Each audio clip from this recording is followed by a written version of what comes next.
Alhamdulillah, alhamdulillahilladzi arsala rasulahu bil huda wa dinil haqqi liyuzhirahu 'alad dini kullih wa kafa billahi shahida.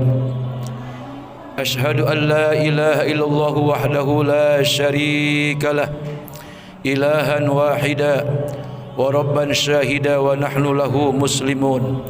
Wa ashhadu anna sayyidana wa nabiyyana Muhammadan abduhu wa rasuluh allazi turja syafa'atuh.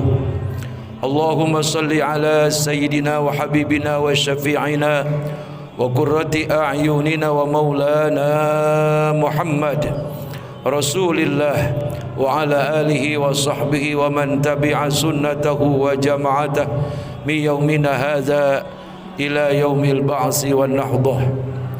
Amma ba'du fa ya ibadallah, usikum wa nafsi bitaqwallah. Ittaqullaha haqqa tuqatih wa la tamutunna illa wa antum muslimun. Ma'asyiral muslimin, jamaah salatul Jum'ah Masjid Jami' Miftahul Jannah rahimakumullah. Tiada henti-hentinya kita selalu bersyukur atas karunia Allah Subhanahu wa taala yang diberikan sepanjang umur kita, terutama bagi saudara-saudara yang sudah menunaikan ibadah haji, baik ibadah haji ataupun ibadah umrah, atau orang-orang yang sudah melakukan tawaf dan sa'i di Mekah Al-Musyarrafah, ziarah ke makam Rasulullah, Masjid Nabawi. Itu sebuah karunia yang besar, saudara-saudara. Yang ingin saya sampaikan di mimbar yang mulia ini adalah bahwa tidak semua orang dapat diundang oleh Allah untuk menunaikan ibadah haji ataupun ibadah umrah. Dan undangan Allah itu adalah bagi orang-orang yang sudah ditakdirkan sejak zaman ajali.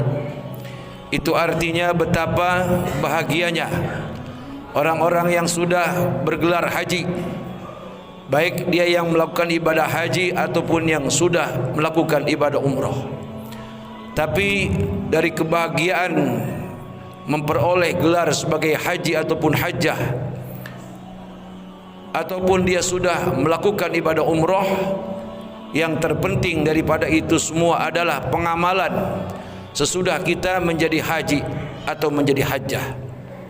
Ini yang berat, saudara-saudara sekalian, bahwasanya Allah Subhanahu wa taala yang Maha Pengasih lagi Maha Penyayang, yang menentukan segala sesuatu dengan kekuasaannya, dengan takdirnya, di mana menginginkan bagi setiap kita untuk selalu menjadi hamba-hambanya yang waspada. Sebab dari sekian banyak kebaikan yang diberikan Allah, pahala yang beratus-ratus kali lipat gandanya, itu tidak membuat senang iblis alaihi la'natullah. Itu tidak membuat bahagia iblis alaihi la'natullah. Sampai kapanpun setan, anak buahnya iblis, akan berusaha menggelincirkan kita kepada jalan-jalan yang dimurkai Allah Subhanahu wa ta'ala. Oleh karenanya, saudara atau kita sekalian yang sudah bergelar haji, jadilah duta-duta Allah di tanah air sebagai haji ataupun hajjah yang mabrur atau mabrurah. Omongannya membawa kebaikan, perilakunya membawa kebaikan, dan segala aktivitasnya membawa kebaikan dan kebaikan. Khairun nas anfa'uhum linnas, menjadi orang-orang yang bisa memberikan manfaat kepada keluarganya, kepada sanak saudaranya, dan juga kepada tetangga ataupun masyarakat yang ada di sekitarnya. Itulah sesungguhnya oleh Allah Subhanahu wa ta'ala yang diinginkan oleh kita semua. Saudara, bagi saudara-saudara yang belum berangkat haji, apakah sama dengan orang-orang yang sudah berangkat haji? Di hadapan Allah tidak ada yang beda. Segala amal ibadah ujung-ujungnya adalah Allah menginginkan agar semua hambanya menjadi takwa. Puasa, solat, zakat, termasuk haji, pada gilirannya menjurus kepada perintah untuk menjadi hamba-hamba yang bertakwa. Orang yang seumur-umur tidak melakukan ibadah haji ataupun tidak ada waktu baginya melakukan itu karena tidak ada undangan dari Allah Subhanahu wa taala, jangan kecil hati. Salat Jumat adalah merupakan solusi bagi orang-orang yang tidak melakukan ibadah haji. Dikatakan oleh baginda Rasul, al-Jum'atu hajjul fuqara.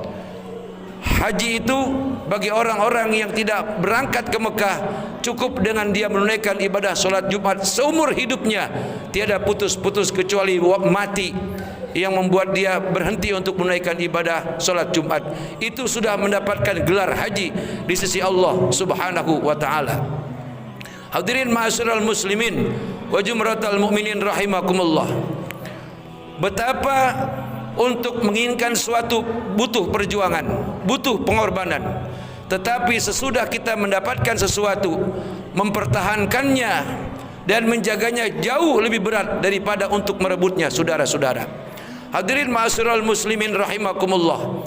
Oleh karena itu pelajaran bagi orang-orang yang sudah ibadah haji, setiap waktu demi waktu selalu di masjid. Sesudah pulang haji pun sama, zuhur, asar, maghrib, isya dan subuh. Orang-orang yang sudah berhaji hendaklah melakukan solat kewajiban fardu 5 waktu, jangan lagi di rumah. Senantiasa mensyiarkan masjid sebagai rumah-rumahnya Allah yang telah kita dididik selama 40 hari bagi orang yang haji, 10 hari bagi orang yang umrah. Itulah sesungguhnya manifestasi hasil daripada perjuangan seseorang yang ingin mendapatkan gelar daripada gelar haji mabrur atau mabrurah.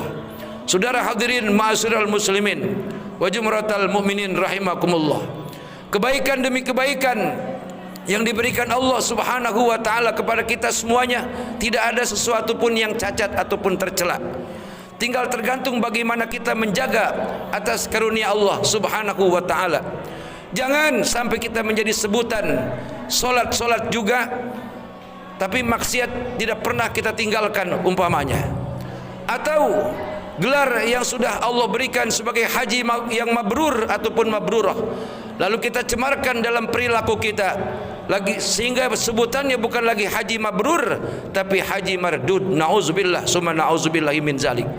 Oleh karena itu saudara-saudara yang akan berangkat haji, yang akan berangkat umroh, di samping mempersiapkan uang ataupun fisik daripada kesehatan badan, perbanyaklah ilmu pengetahuan. Sebab dengan ilmu pengetahuan, solat kita insya Allah akan diterima, haji kita akan diterima, bacaan Quran kita akan diterima, dan segala amal ibadah baik yang fardu maupun yang sunnah akan diterima Allah Subhanahu wa taala. Karena kata pengarang kitab Jubaz, Imam Ibn Ruslan berkata, di mana beliau menyampaikan dalam makolahnya bahwa banyak orang-orang yang beramal tanpa ilmu, mereka semuanya amal ibadahnya ditolak oleh Allah Subhanahu wa taala. Fa kullu man bi ghairi ilmin ya'malu a'maluhu mardudatun la tuqbalu. Berapa banyak orang-orang yang dia beramal, dia ibadah, dia puasa, dia berhaji tanpa didasarkan dengan ilmu, maka semua ibadahnya tidak ada penerimaan dari Allah Subhanahu wa taala. Nauzubillah summa nauzubillahi min zalik. Oleh karena itu, rumah Allah, Masjid Miftahul Jannah, syiarkan bukan hanya dengan salat berjamaah tapi dengan talabul ilmi, dengan zikir kepada Allah Subhanahu wa taala, mempelajari ilmu-ilmu agama yang jangan kita merasa puas dengan pelajaran agama. Sebab ngaji itu saudara-saudara dimulainya kapan? Minal mahdi, sejak lahir, sampai kapan? Ilal lahdi, sampai masuk ke liang lahat. Selagi kita masih berjalan di atas muka bumi, tidak ada kata berhenti untuk mengaji dan mengaji. Karena mengaji, kalau dalam bahasa Jawanya adalah ngeraksa jiwa, menjaga hati, menjaga pikiran dan menjaga diri, agar jangan sampai iblis alaihi laknatullah dengan segala perangkap dan godaannya jangan sampai dapat menyeret kita untuk masuk ke jurang api neraka.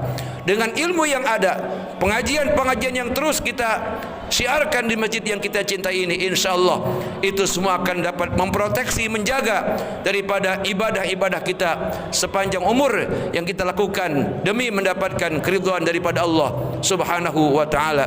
Barakallahu li wa lakum fil Qur'anil azim wa nafa'ani wa iyyakum bima fihi minal ayati wa zikril hakim wa taqabbala minni wa minkum tilawatahu innahu huwas samiul alim. Aqulu qawli hadza astaghfirullahal azim li wa lakum wa li sairil muslimina wal muslimat wal mu'minina wal mu'minat fastaghfiruhu innahu huwal ghafurur rahim.